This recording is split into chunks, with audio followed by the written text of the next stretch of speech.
Opa, tudo bem com você? Nós vamos falar sobre uma coisa que eu acho muito relevante. Digamos que você imagine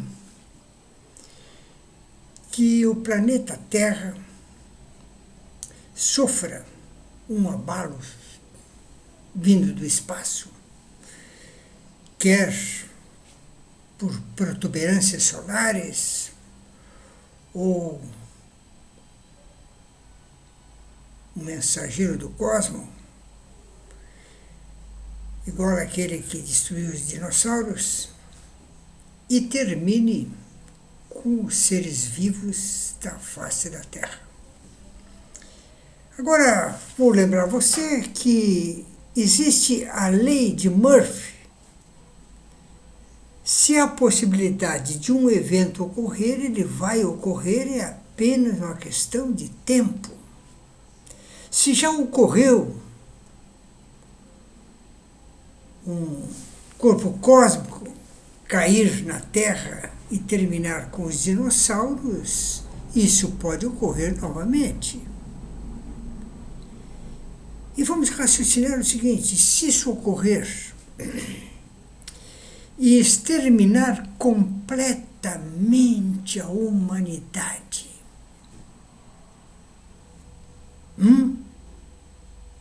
zero pessoas vivas na superfície da Terra.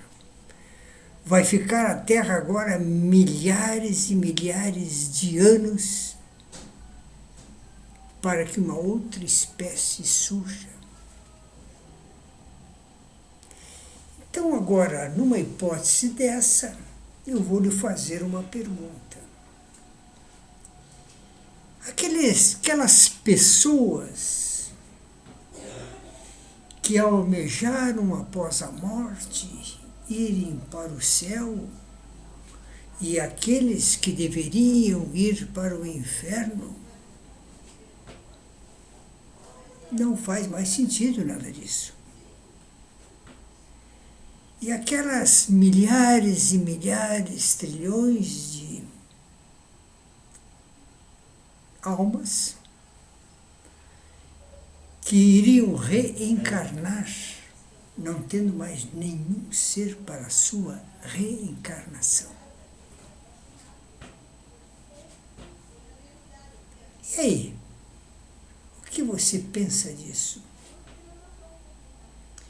Por isso que eu, como um pensador que sou, não acredito que haja qualquer coisa depois da morte. Tudo que existe nesse mundo é isso que nós estamos vivendo. Morreu, acabou. Uma vez eu copiei isso aí. Evidentemente, a ideia não foi minha. Eu convivi com um senhor, eu era jovem e ele era já velho. Ele teria os seus 80 anos e uns 24, 25.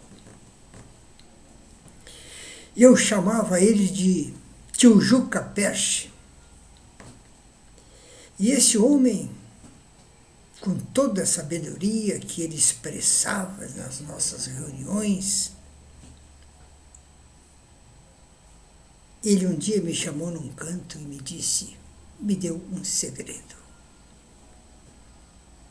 Nada existe depois da morte. Isso que nós temos aqui é tudo o que existe. Eu de veras fiquei pensando aquilo, pensando.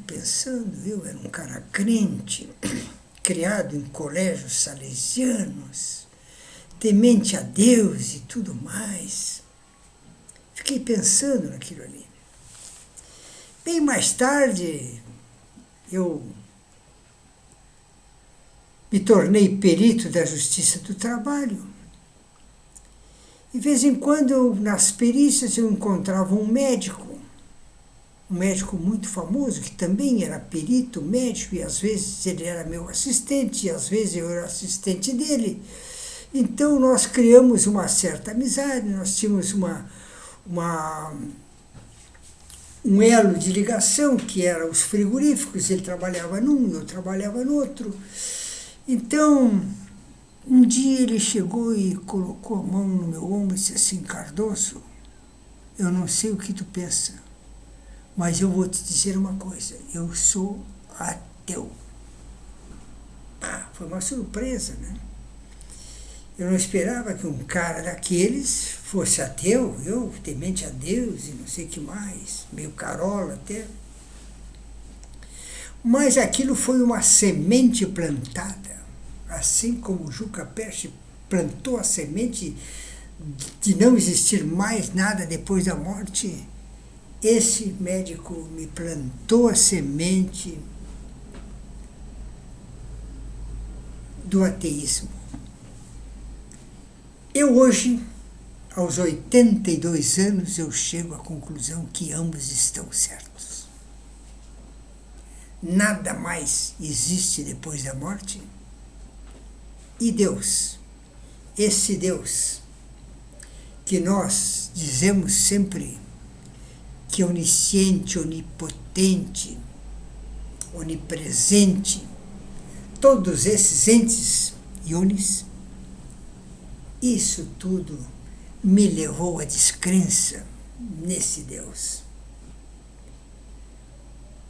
Um dia eu tive contato com a história de Baruch Spinoza, muito importante essa história, que eu até vou contar para você. Baruch Spinoza, filho de um casal de judeus, que foi expulso de uma aliança feita com Portugal e Espanha para expulsar os judeus, e ele foi parar, os pais dele foram parar na Holanda, em Amsterdã, na Holanda. Lá nasceu Baruch Spinoza. Baruch Spinoza, aos 14 anos, ele sabia mais da Bíblia e do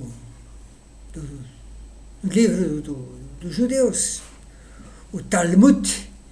Ele sabia mais do que todos naquelas reuniões. Ele dava discurso, falava sobre... Era a esperança de que ele seria um mega rabino. Porém, quando Baruch Spinoza fez 19 anos, ele um dia, discursando, disse: isso não é verdade. A Bíblia, para Baruch Spinoza, passou a ser um livro infantil. Ele não acreditava mais nada na Bíblia.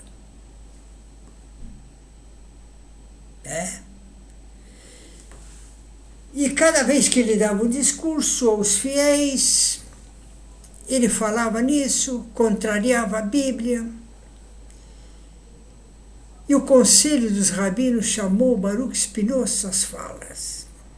E disseram a ele que ele, como pregador, rabino, não poderia ir contra os ditames da Bíblia, que, ao contrário, ele tinha que fortalecê-la. Mas ele não deu ouvido e continuou desmoralizando a Bíblia. O conselho resolveu expulsá-lo